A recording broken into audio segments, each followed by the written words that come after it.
2022. This bill would allow Elizabeth Warren to decide what things cost in the United States. So let's say you're paying $6 a gallon for gas, and you may be. The obvious solution to that, in fact, the only solution to that, is to make more gasoline. Because if there is more of something, it will cost less. That's not just basic economics, though it is. It's also a law of nature. It never changes.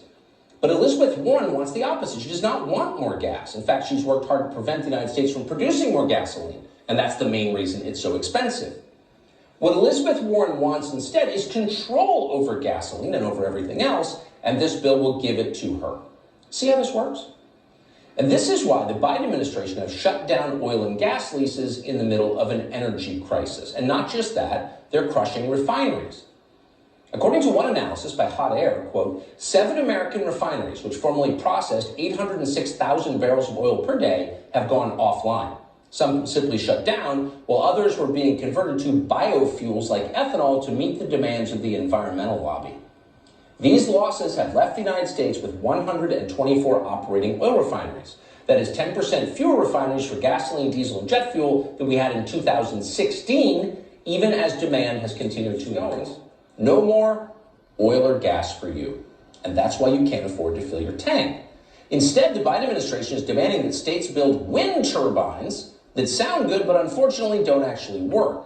Last year we went to Texas to see this firsthand. Here's a clip from our documentary on the tragic buffoonery of wind power. With no chance of being approved near Malibu or Greenwich or in the mountains of Aspen, the development invariably happens in poorer parts of the country. The number one place for wind farms is Texas. But the question is, what happens when the turbines stop spinning? We're in the middle of nowhere in Texas. We're trying to find a place just to sleep tonight. Everything is sold out. There's nothing available. It's now expected to be the largest insurance claim event in Texas history.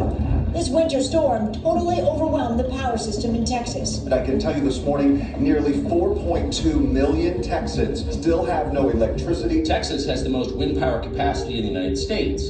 But the Texas turbines, which are not winterized, iced up during a cold weather event in February of 2021.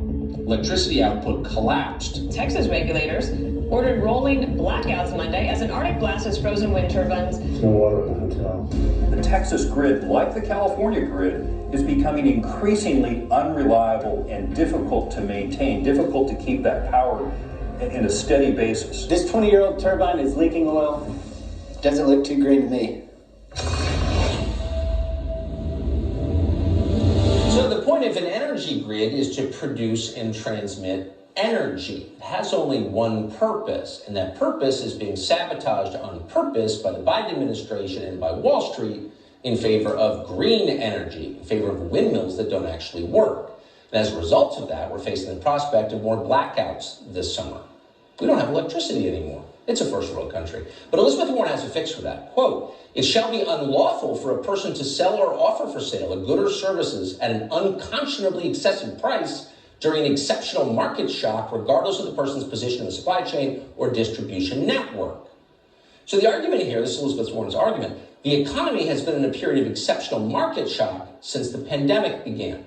Therefore, prices set by every industry across the country would fall under the regulatory authority of who? Elizabeth Warren. Most of the price gouging bills are limited to specific areas during natural disasters, but this one is not. It's economy-wide, and it's forever. Now, the question is, how exactly does Elizabeth Warren define, quote, unconscionably excessive prices? Because they're not defined in the legislation. So it turns out the definition is up to, can you guess? Elizabeth Warren. Any business with gross annual revenues over $100,000 a year, that means pretty much everybody in the country, must now obey Elizabeth Warren. That means Elizabeth Warren had the power to set the price of, say, diesel fuel. That's what we use to fuel trucks that transport virtually everything that you buy or consume. The entire U.S. economy depends on diesel. As CBS reported recently, diesel prices are getting close to the point where truckers can't work anymore. Watch. Yesterday, I've seen fuel prices like $6.39 a gallon. Imagine paying that for a fill-up of more than 100 gallons. A regular fill-up would have been, just say 6 months ago, about $700. Now, it's about 1,000. It's what truckers are facing across the country for diesel, and you're paying the price, according to oil analyst Tom Kluza. If you're ordering anything that moves by freight across the country, it comes via fuel surcharges. Probably not the worst of the diesel surcharges. That'll come next month. I just don't think there's any magic bullet at the moment. It's going to be tough. It's going to be a tough summer. So most projections suggest that this, and by this we mean the price of energy, is going to get worse, and that's exactly, of course, what Elizabeth Warren is counting on. You're suffering. She hopes Americans get so desperate that they go to her to set the price of diesel along with everything else that's bought or sold in the United States economy. And when that happens, what happens?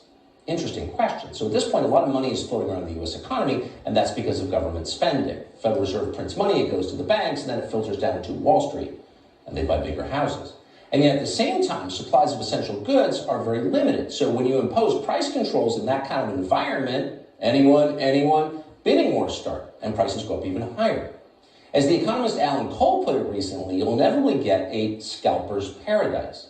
Government-imposed prices will be low, so they'll sell out fast, of course. Then you get a black market. We don't have to guess, because this has happened in every controlled economy in history. The Bolsheviks learned this early when they imposed price controls. So what do you do next if you're the government imposing these controls? Well, you crack down on scalpers. And that's what Elizabeth Warren's bill would do. So you get a lot more law enforcement activity, a lot of people going to jail, but you also get what the economist Gregory Grossman calls the second economy.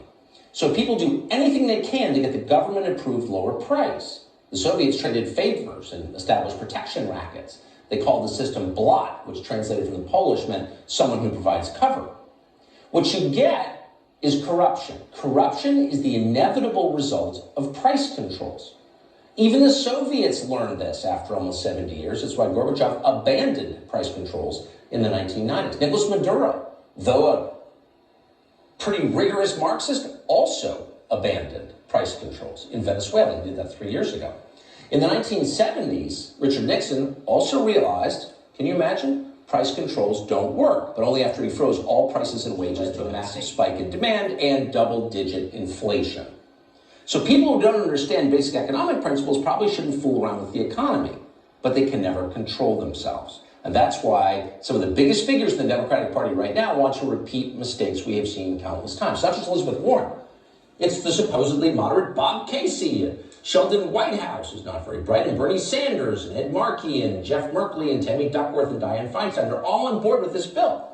And then in the House, you've got Jerry Nadler, David Cicilline of Rhode Island, the former mob lawyer, Katie Porter of California, Ro Khanna of Silicon Valley, Bobby Rush of Chicago. They've all co-sponsored the legislation. So they're hoping as they do that you won't open Wikipedia to find out what happened when every other country in history tried this. They definitely don't want you looking into the history of the Soviet Union, and that's why that history is no longer taught in schools. Instead, they want you to watch reports like this and in fear give them total control over your economy. The shifting and shrinking school lunch menu.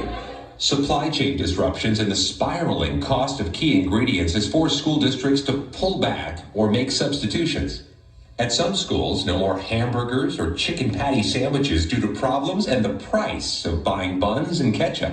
A new survey of school districts nationwide reveals 97% of meal programs reported challenges with higher costs, while 98% acknowledged problems getting some menu items. The supplies and the ingredients. Costs are poised to rise again for U.S. schools July 1st, when an emergency measure enacted at the start of the pandemic expires.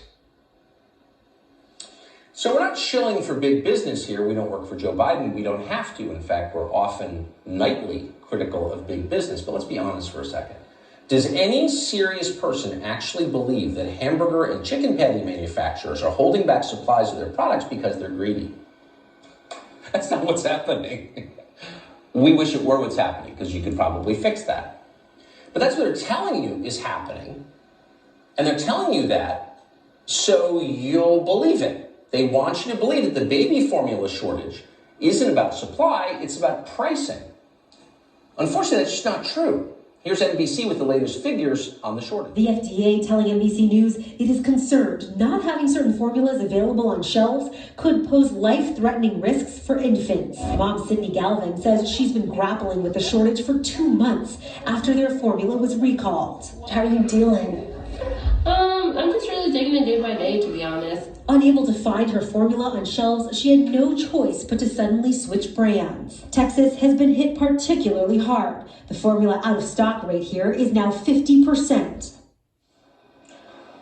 Oh, so the key line was the last line. The out of stock rate is now 50%. So they just don't have the product. Because companies generally, if they have the product, are eager to sell the product because they're in the business of selling products to make money. But unfortunately, if you have no grounding in economics at all, not even theoretical, but practical, like if your whole life has consisted of lying to large crowds to get elected, to print more money, to pay yourself, give yourself the most generous retirement in the United States, you probably don't know how anything works.